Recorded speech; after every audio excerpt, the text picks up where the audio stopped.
Today we are going to talk to you about the top 5 neighborhoods for young professionals. Yay!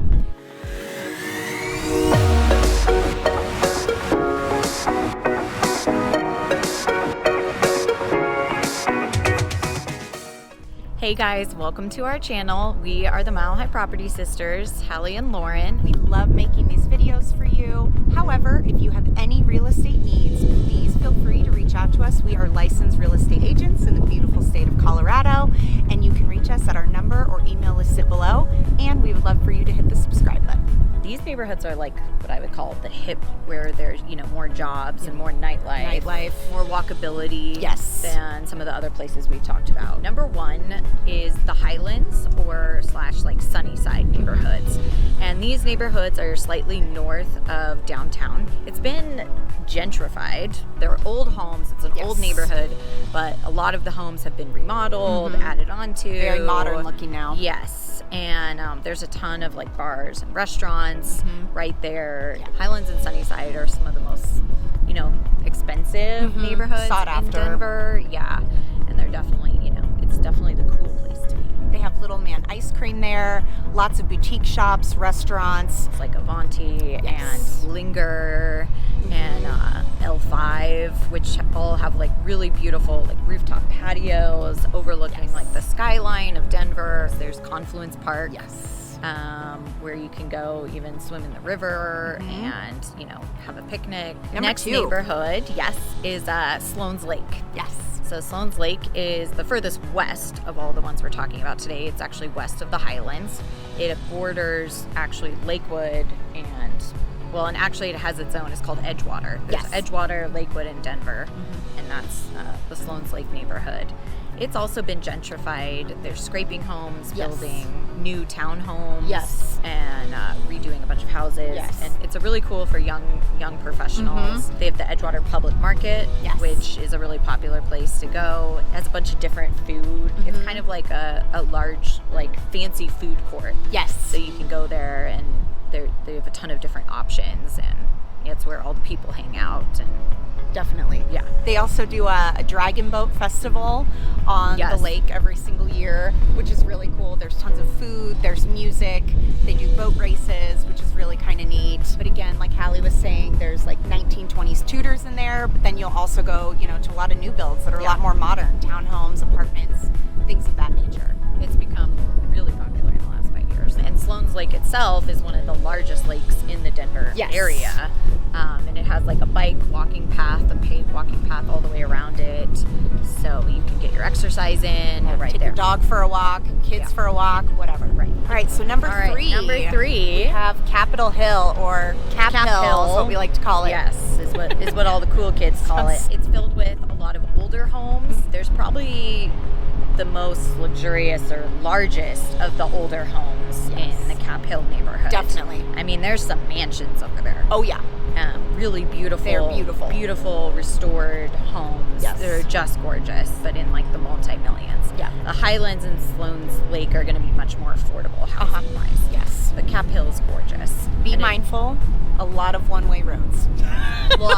A ton of one-way roads. You got to pay attention at all times. To where you are driving. But there's also a lot of bike lanes. Which is cool. That's very true. So it's very bikeable, very walkable. And there's a couple, Civic Center Park is near there. The Denver Capitol building. Big gold dome on top. Cheeseman Park is there. Fun fact, Cheeseman Park is haunted. It used to be a cemetery. And they actually have, taken out most of the bodies over the years. Most. Keyword. Yes. So there's still a bunch of stories with Cheeseman Park. So. There's a lot of festivals in the area. They do Pride Fest. There's Cinco de Mayo. There's farmers markets around. It's definitely kind of a neat little place. It's a lot of events that happen. Urban culture. It's city living. For sure. It's just east of downtown. So pretty walkable. It's definitely considered part of downtown Denver, for sure. All right, you guys. Number 4 is going to be Wash Park, as we like to call it. And Washington Park is gorgeous. It's a huge park. Very suburban, a lot more suburban than some of the other places that we've been talking about. It's a mix. It's a good mix of urban, suburban. So yeah, there's a little more space. Parking's a little bit better than more the space to kind of run, walk your dog, that kind of a thing. Right. A little less walkability, I would say, though. But there's still a ton of, like, South Pearl Street has a ton of boutique shops. It's really, it's well known for that. South Pearl Street is the cool place to be. They have, like, the Candlelight Tavern. It's like this old dive bar, but it gets packed. Everyone loves that place. People even have weddings there, and it's like a dive bar.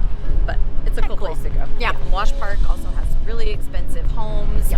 There's been definitely a lot of homes that were like bungalows that were scraped, or they popped the top and are huge, beautiful modern homes now. Okay, so our fifth and final neighborhood for young professionals is the Denver Tech Center, or DTC.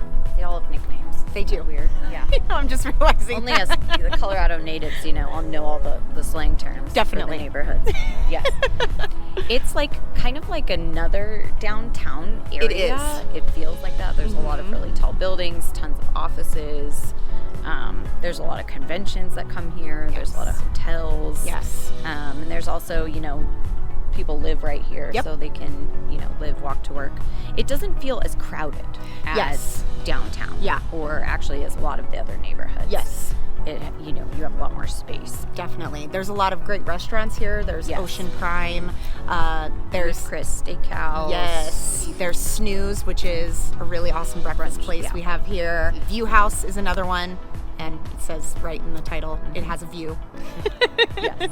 Yeah, there's Cherry Creek State Park. It has, like Chatfield, it has one of the biggest reservoirs that you can actually boat on and do water sports on. Is right near here. There's a lot of townhomes and apartments as well, too. Yes. And really, if you work in the tech center, you can live in the tech center, too. We also have Fiddler's Green Amphitheater, so there'll be a lot of concerts here, which is super fun if you're into that sort of a thing. It's like the second coolest outdoor amphitheater for concert venue. Yes. Right? Yeah. Red Rocks being number one. Obviously. Yeah. So just a quick reminder again, we are licensed real estate agents in the state of Colorado. If you have any real estate needs, questions, concerns, please feel free to reach out to us at our number or email listed below. And we would love for you to hit that subscribe button. Yes. Thanks for joining us, and we'll see you next time.